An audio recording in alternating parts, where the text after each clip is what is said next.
네, 이번 2학기 중간고사 주요고 시험 분석을 맡게 된 강창욱이라고 합니다.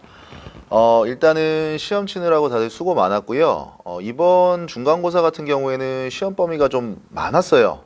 문학 작품 같은 경우에도 개수가 원체 많았고, 또 문법 같은 경우에도 1학년 때 배우는 문법 중에 가장 어렵다고 하는 중세국어가 시험 범위에 들어가면서 아마 공부해야 하는 양이 좀 많지 않았을까라는 생각이 듭니다. 그러다 보니까 준비를 조금 소홀하게 했다면 성적이 조금 안 좋지 않았을까라는 생각이 들 정도의 시험이었고요.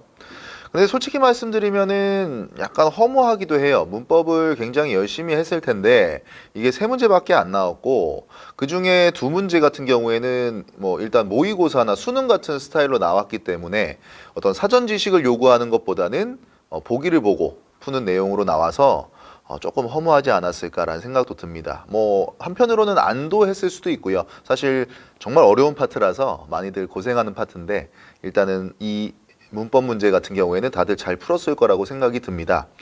처음에 이제 문법 문제 세 문제를 간단하게 풀고 진행을 했기 때문에 아마 이 뒤에는 자신감이 붙어서 열심히 풀지 않았을까 생각이 드는데, 그런데 아까도 말씀드렸다시피 문학 작품 수가 원체 많았어요. 그리고 그 문학 작품 수가 많은 와중에 또 외부 지문까지 많이 나왔습니다. 그러니까 다른 작품들과 연계해서 문제를 풀어야 하는 경우들이 많았기 때문에 솔직히 말씀드리면 내신만 준비했거나 혹은 수능이나 모의고사 준비를 조금 등한시했던 친구들 같은 경우에는 고생하지 않았을까라는 생각이 듭니다. 결국에는 계속 강조했지만 처음 봐도, 어떤 작품을 처음 보더라도 해석해내고 풀어낼 수 있는 능력, 그게 가장 중요하다고 말씀드렸고, 또 내신 같은 경우에는 어쨌든 주어지는 시험 범위가 있기 때문에 그 주어진 시험 범위만 우선 최선을 다해서 공부해 놓으면 어떤 작품이 나오더라도 충분히 풀 수 있다라고 말씀을 드렸거든요. 하지만 말이 쉽죠. 실제로 문제를 풀어보면 그렇게 쉽지는 않았을 겁니다. 그래서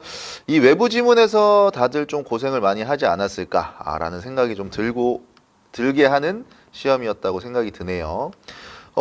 외부 지문 같은 경우에는 사실은 이제 주요고 같은 경우에는 어느 정도 정형화가 되어 있었어요. 그래서 가르치는 입장에서 좀 그동안 많이 나왔던 것들을 주로 많이 얘기를 했었는데, 이번 시험 같은 경우에는 조금 새로운 지문들도 많이 포함된 걸로 보입니다. 그러니까 학교 선생님들도 결국 연구를 계속 하신다는 거고요. 문제 난이도나 문제 스타일도 계속 진화한다는 걸 알 수 있어요. 다만 여러 가지 던져주고 그 중에 맞는 거 개수 구하기라든지, 아니면은 올바른 것의 개수, 올바른 기호를 쓰세요, 이런 문제들은 몇 년 전부터 계속 나오는 거니까, 그리고 결국 그런 문제들이 여러분 학생들의 발목을 잡지 않았을까라고 생각이 듭니다. 서술형 같은 경우에는 어렵게 느꼈을 수도 있을 것 같아요, 학생들에 따라서는. 하지만 제가 보기에는 다 출제할 만한 것들을 내셨거든요. 그러니까 충분히 나올 만한 내용들이었고, 조금 제대로만 공부했다면 쉽게 해결하지 않았을까라는 생각이 듭니다.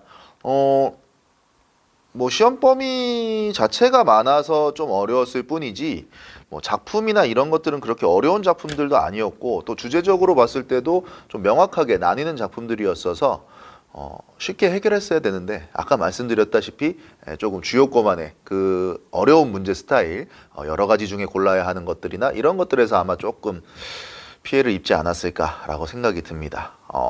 중간고사 분석은 요 정도 말씀드리고요. 앞으로 이제 기말고사를 또 대비해야 할 텐데, 일단은 조금 큰 산은 넘긴 했어요. 중세국어라고 하는 큰 산은 넘긴 했지만 여전히 문법이 아직 하나 남아 있습니다. 문법 요소라고 하는 거고요.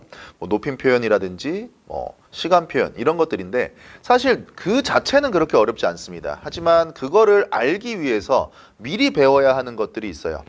단어에서는 형태소라든지 전미사, 어미, 또 문장 성분, 문장의 짜임, 이런 것까지 미리 다 알고 있어야 문법 요소라고 하는 파트가 쉽게 다가오는 건데, 앞부분이 안 돼 있다면 문법 요소 자체도 굉장히 좀 어렵게 느껴질 수 있습니다. 그러니까 내용 자체는 어렵지 않지만 거기 사용되는 어휘들이, 단어들이, 표현들이 조금 생소할 수 있어요. 그래서 미리미리 준비를 해야 할 겁니다. 또 그 뒤에 이제 교과서 마지막 부분에도 문학 작품들이 생각보다 많거든요. 그래서 그 문학 작품들도 열심히 준비를 하셔야 될 것 같고요. 이번 시험 봤을 때 다음 시험에도 아마 좀 교과서에 없는 작품들을 많이 추가할 것 같아요. 그래서 역시나 좀 힘든 시험이 되지 않을까. 또 이번 시험이 제가 느끼기에는 그렇게 어렵지 않았기 때문에 다음 시험에서 조금 더 어렵게 내지 않을까라고 예상되고 있습니다. 따라서 중간고사 때 열심히 했던 것처럼 기말고사에도 열심히 하시고 더 열심히 해야겠죠. 성적이 안 좋은 친구들은 좋은 점수를 맞기 위해서 열심히 해야 될 것이고, 성적이 좋은 친구들은 유지하기 위해서 더 열심히 해야 될 것이고, 네, 그래서 잘 1학년 마무리할 수 있도록 했으면 좋겠습니다. 네, 오늘 저는 여기까지 하겠습니다. 감사합니다.